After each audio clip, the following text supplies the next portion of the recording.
Eu vou mostrar cases do meu trabalho à frente do Patrimônio Cultural na Prefeitura do Rio de Janeiro. Eu fico olhando para esse negócio aqui, parece que é um maestro, né? Bem, eu vou mostrar cases para vocês de uma outra escala de trabalho. Porque, quando a gente fala de patrimônio cultural, a gente espera, a gente vou ver um monumento, vou ver como é que eu conduzo um trabalho monumental na cidade. E eu queria trazer, então, uma outra dimensão. Eu queria mostrar para vocês a escala do cotidiano, a escala da cidade que a gente usa, e que é 90% da cidade. Isso também é um patrimônio. A gente tem visões um pouco equivocadas, estereotipadas sobre o que deva ser a função do patrimônio cultural. E, no caso brasileiro, isso está muito influenciado pela origem do patrimônio nacional, pelo IFAM, o contexto do nacionalismo brasileiro, e uma ideia, então, de um órgão de patrimônio que pudesse, então, edificar a memória brasileira, e isso, obviamente, é conduzido com maestria por um grupo de modernistas, isso é uma peculiaridade do patrimônio nacional brasileiro, e aí, nesse sentido, é fantástico, a gente está na Biblioteca Mário de Andrade, né? Mário de Andrade faz o anteprojeto para o serviço do Patrimônio Histórico Nacional. Entretanto, essa abordagem deixa uma outra cidade de lado e deixam vários outros patrimônios de lado. Eu gosto sempre de falar que quem já viu alguma apresentação minha já deve estar assim, putz, de novo esse cara falando isso. A melhor cidade que existe é a cidade que existe. Isso é, obviamente, um jogo retórico, mas é para alertar, e no meu trabalho, de uma certa maneira, um mantra, entender de que, na verdade, o patrimônio é esse valor cultural que está representado na cidade e que nós deveríamos compartilhar. Entretanto, o modelo da urbanização brasileira é um modelo, ainda com uma latência do pensamento modernista, que faz a gente acreditar ainda no Brasil que novas Brasílias são possíveis, que a gente pode expandir a cidade indefinidamente, que a gente, então, pode fazer uma solução habitacional nas bordas da cidade. E a gente vai perdendo a relação com a cidade que chegou até nós historicamente. Então, essa é a primeira provocação que eu queria lançar para vocês. E aí, já pegando o exemplo da Praça Tiradentes, mostrar esse case de trabalho do patrimônio. Eu fiquei à frente do patrimônio cultural durante 8 anos na Prefeitura do Rio, durante a administração Eduardo Paes, e acho que todo mundo sabe que o Porto era um projeto prioritário, ainda da Prefeitura e da cidade, e esse é o momento do lançamento do Porto. Então, tem uma fase 1, que é um investimento do Tesouro Municipal, ainda não havia operação urbana consorciada, Porto Maravilha, já um compromisso da Prefeitura mostrando de que aquilo era real, aquilo ia acontecer. E, naquele momento, nós, no patrimônio cultural, a gente começa, então, a fazer, de uma certa maneira, um microplanejamento urbano para outras 2 áreas. Uma é a Praça Tiradentes e outra é a Lapa. A Lapa é bastante conhecida, e a Praça Tiradentes é um lugar muito interessante, era o limite da cidade colonial, e é, de uma certa maneira, o coração geográfico dessa grande área. O centro do Rio é muito vazio, essa região toda tem cerca de 60 mil habitantes, o Porto tem só 28 mil habitantes. Onde as pessoas moram na região central do Rio? Moram nos morros, o Morro da Conceição, que é como se fosse uma Santa Teresa popular, e nessa franja do morro aqui de Santa Teresa, no maciço da Tijuca, seguindo a Rua do Riachuelo. Não mora ninguém nessa região do centro do Rio, é estatisticamente, infelizmente, irrelevante. Então, a Praça Tiradentes tinha um programa monumento inconcluso, há mais de 10 anos parado. Então, a gente fez um trabalho de, primeiro, conquistar espaço para o pedestre, tiramos as grades da praça. Isso foi muito difícil do ponto de vista do patrimônio, porque o conjunto escultórico que homenageia Dom Pedro I, ela foi a praça também da Constituição, a Constituição de 1824 foi proclamada e promulgada aí no Teatro São Pedro. Esse conjunto é tombado pelo órgão de patrimônio estadual, e eles entendiam que a grade tinha uma função de segurança do conjunto escultórico, e então, para tirar a grade, eu assinei lá um termo de compromisso, qualquer coisa que acontecer com a estátua, a responsabilidade é minha. Porque é assim que funciona na administração pública. Você precisa enfrentar impasses, e esses impasses para a gente conquistar uma boa cidade. Então, inclusive, uma visão de que a grade era protetora das pessoas, e o que a gente observou foi o contrário. Quando a gente tirou as grades, o espaço começou a ser utilizado, as pessoas circulando, e, a partir da utilização, inclusive convivendo com moradores de rua, porque também são seres humanos e estão ali nesse espaço público como a gente, mas, pelo convívio e pelo compartilhamento, regras sociais de utilização são estabelecidas. E a gente começa a utilizar os espaços. Então, a gente cria, muitas vezes, no processo da ideia da segurança ou do enfrentamento de uma questão social, a gente cria pequenos apartheids dentro da própria cidade. E a Praça Tiradentes passou a ser um espaço vivo. Esse foi o primeiro carnaval da praça, bloco Toca Raul. A gente, obviamente, protegeu o conjunto escultórico. Eu acho que essa imagem é o batismo da praça. E o nosso trabalho no patrimônio foi um trabalho contínuo de, além da intervenção física, cuidar da ambiência urbana, mapeando imóveis ociosos, muitos imóveis públicos vazios, essa é uma característica do centro do Rio, tentando enfrentar essa burocracia, e lá pegamos um imóvel público, municipal, e criamos o Centro Carioca de Design, numa estratégia de atração de juventude para o centro histórico. Isso é muito importante atrair juventude para o centro histórico. É um lugar simples e que funciona à base de um edital para produzir um conteúdo dedicado ao design. O design é uma maneira de mostrar para a gente, especialmente para quem trabalha com patrimônio cultural, que é algo muito provocador, ou algo que a gente até esteticamente possa considerar desagradável hoje, com o tempo se confirma como algo de valor. Então, o design ele é, de uma certa maneira, um ânima inicial do patrimônio, e que eu acho que, muitas vezes, o patrimônio cultural se afasta desse princípio do projeto, e a gente perde essa função vibrante que o patrimônio cultural tem. Então, é um lugar que funciona muito bem, e depois veio abrigar também um laboratório da Universidade de Colômbia e o Estúdio X. Isso é uma reflexão um pouco, a partir dessa minha experiência, sobre problemas que a gente precisa enfrentar do ponto de vista do trabalho do patrimônio cultural. A gente entende, de uma certa maneira, quatro quadrantes para o patrimônio, né? O trabalho de pesquisa, ou seja, o interesse no bem cultural, o bem cultural em risco, o mapeamento, a seleção, a indicação, o trabalho do inventário, ou seja, a seleção, o registro, a preservação e o tombamento. Tombar é somente um ato administrativo nesse processo todo. Agora, tem um outro lado que a gente não faz no Brasil. E esses dois quadrantes aqui, eles, de uma certa maneira, têm uma influência do meio acadêmico e aqui, obviamente, do meio burocrático, os órgãos de patrimônio cultural, que são do Estado brasileiro. Apesar da Constituição falar que proteger o patrimônio cultural é uma união de esforços entre a sociedade civil e o Estado. Tá? Mas a gente faz muito pouco esse outro lado. A gente não consegue conservar, a gente não consegue garantir o uso, a restauração, a reabilitação, tampouco a manutenção, e a gente promove muito pouco o patrimônio. A sustentabilidade, como é que a gente interpreta o que aquilo quer dizer? As pessoas têm que conhecer aquilo. Tá? Como é que a gente visita os lugares, o significado. Então, se esse quadrante tem uma dimensão técnica, essa tem uma dimensão comunitária. E esse lado a gente precisa resolver o lado de lá. Vou passar para o lado de lá.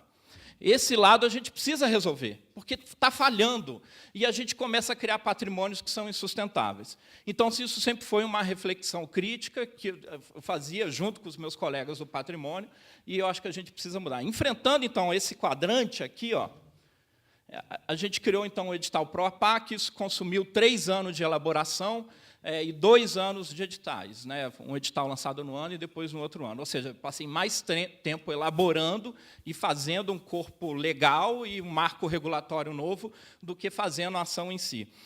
Porque eu tinha que convencer a Procuradoria do município que a gente poderia apoiar com recursos públicos a recuperação de imóveis privados. E a gente conseguiu isso quando a Unesco reconheceu a paisagem do Rio como patrimônio da humanidade. Então, eu liguei para o procurador-geral e falei, olha, se a Unesco está dizendo que a nossa paisagem urbana é de interesse da humanidade, Por que a gente não pode colocar recurso público para reabilitar um imóvel? Porque quando o imóvel colapsa, a gente coloca recurso público. Quando tem um problema, a gente tem que desapropriar. E quando você analisa as políticas culturais no Brasil, todas elas são apoiadas com recurso público, ou diretamente ou por renúncia fiscal. Então, a gente aceita que uma peça de teatro possa receber recurso público e que dura 6 meses, um show dura um final de semana, uma exposição de arte dura um mês, mas a gente não aceita que o patrimônio cultural, edifícios que têm séculos de existência, possam receber recursos públicos. Então, isso foi um trabalho de criar um marco regulatório novo e a gente conseguiu lançar o programa. Ele tem complexidades, eu não vou conseguir aqui entrar em detalhe, mas, essencialmente, a gente reconheceu no imóvel privado 5 pontos de interesse público: fachada, cobertura, telhado, né? A estrutura, instalações básicas e acessibilidade. Se algum desses 5 pontos falharem, para quem é arquiteto aqui na plateia, isso são princípios da saúde da edificação, da vitalidade da edificação. A fachada, a gente usufrui, a gente tem a vista da fachada. O telhado faz parte da paisagem urbana da cidade. Se falha a instalação elétrica, o prédio pega fogo. Se a estrutura falha, ele cai. E a acessibilidade é algo que a gente fala muito pouco. Uma outra manifestação modernista brasileira, porque estamos envelhecendo. Acabou a ideia do Brasil jovenzinho. A gente tem que assegurar que a população de terceira idade possa morar num edifício sem apartamentos. Madrid, sem elevadores. Madrid, a Prefeitura de Madrid paga elevadores em prédios com população idosa. Em todas as cidades europeias existem várias políticas para fazer com que aquela edificação possa se manter viva. Eu enfrentei uma situação no centro do Rio de uma senhora que morava no último andar de um prédio de 4 andares e ela pouco saía de casa, porque ela não conseguia subir a escada.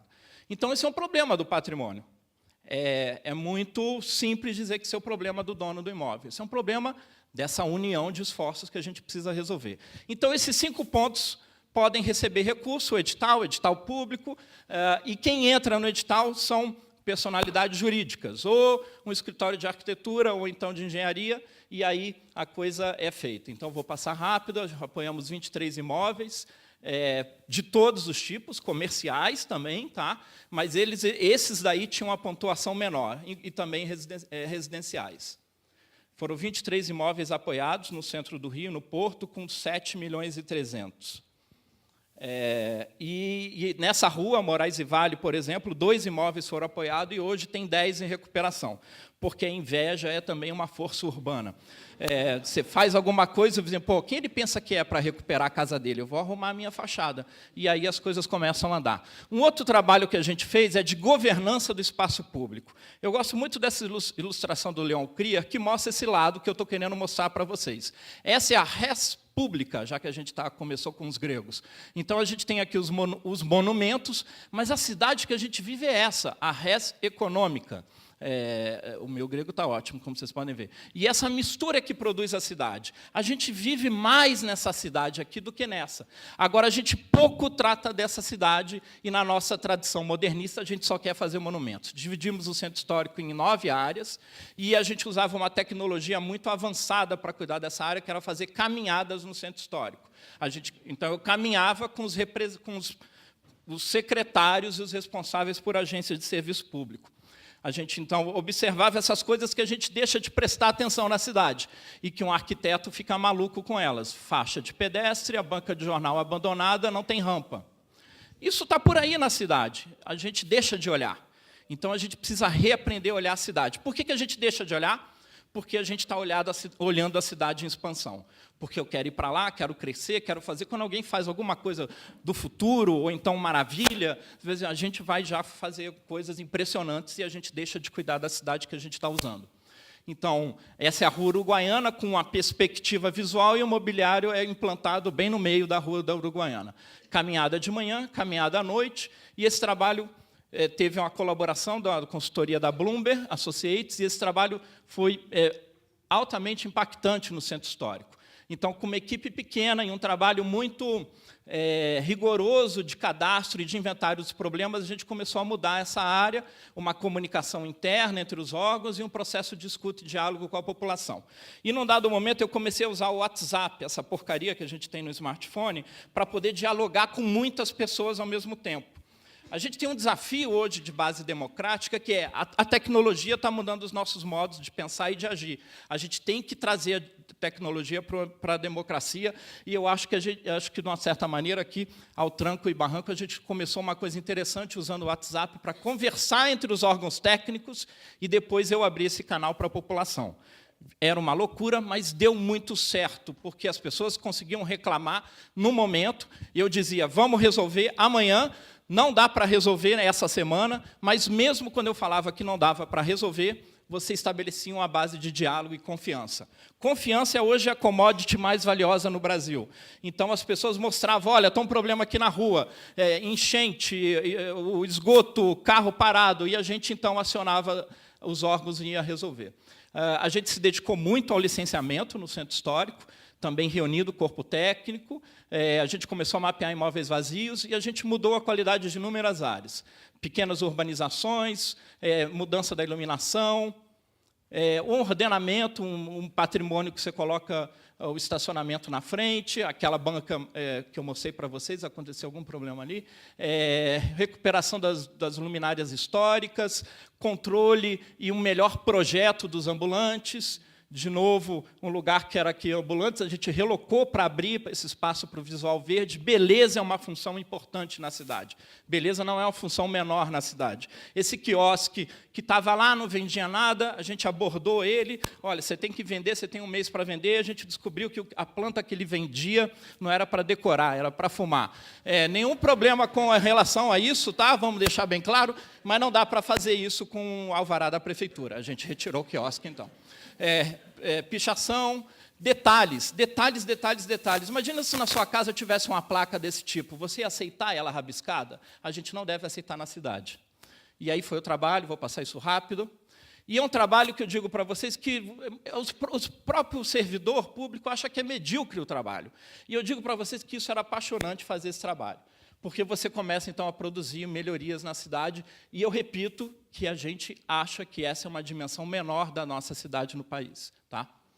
Então, de novo, essas bancas, recuperação de áreas históricas, e aqui o licenciamento. A gente reduziu de 58 dias para 10 dias o licenciamento no centro, simplesmente colocando os técnicos envolvidos no licenciamento juntos. Tá? E depois, na segunda fase, a gente começou a dialogar com a população. Só na segunda fase. Eu estou começando um trabalho, eu nem sei como é que ele é, como é que eu vou começar a fazer participação. Eu tenho que primeiro aprender o que eu estou fazendo e depois começar a participar. A gente começou a dialogar, então, com moradores, que no centro do Rio, infelizmente, ainda são poucos, mas principalmente diretores de espaços culturais, donos de bares, restaurantes e hotéis. Então, muitos que nem se conheciam. Eu acho que o meu tempo está acabando, e eu já, para fechando, o que eu quero dizer é o seguinte. 27 capitais, 27 regiões metropolitanas, metade da população brasileira está concentrada nessas 27 regiões metropolitanas. Todas elas com centros urbanos, ou históricos, ou menos históricos, vazios. A gente não pode aceitar isso. A gente precisa fazer com que essa experiência urbanística, que é a representação da qualidade da civilização brasileira, eu sei que está todo mundo deprimido hoje em dia, lá no Rio nem falo, mas o que a gente tem hoje nos centros urbanos brasileiros é uma representação da nossa civilização. E a gente, sim, tem algo a dizer nesse planeta ao ocupar esse grande continente que é o Brasil e ao criar uma cultura nova nesse lugar. A gente não pode deixar que a nossa civilização venha a ruir dessa maneira. Os centros históricos têm respostas para moradia, têm respostas para economia, mudança climática, é um centro de baixo carbono, se for reabilitado, tem respostas para as questões sociais, tem respostas para as questões políticas, para o turismo, para a cultura e para a tecnologia. A gente não pode abandonar esses centros, e a gente precisa, do ponto de vista do patrimônio, os colegas do patrimônio, a gente precisa falar de uma nova linguagem. A gente tem que falar de reciclagem, de reuso, reabilitação, retrofit e de adaptação. E, com isso, então, a gente fazer com que esses centros possam voltar a viver. Obrigado.